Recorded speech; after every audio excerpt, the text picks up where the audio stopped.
أعوذ بالله من الشيطان الرجيم. بسم الله الرحمن الرحيم.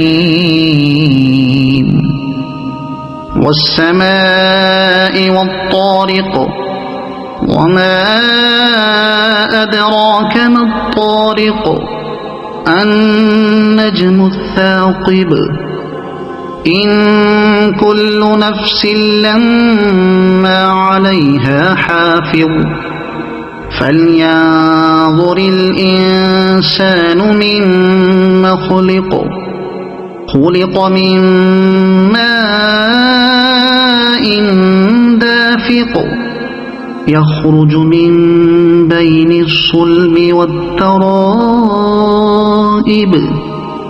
إنه على رجعه لقادر يوم تبلى السرائر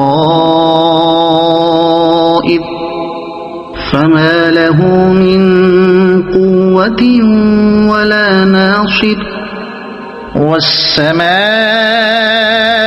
ذات الرجع والأرض ذات الصدع إنه لقول فصل وما هو بالهزل إنهم يكيدون كيدا وأكيد كيدا فمهل الكافرين أمهلهم رويدا.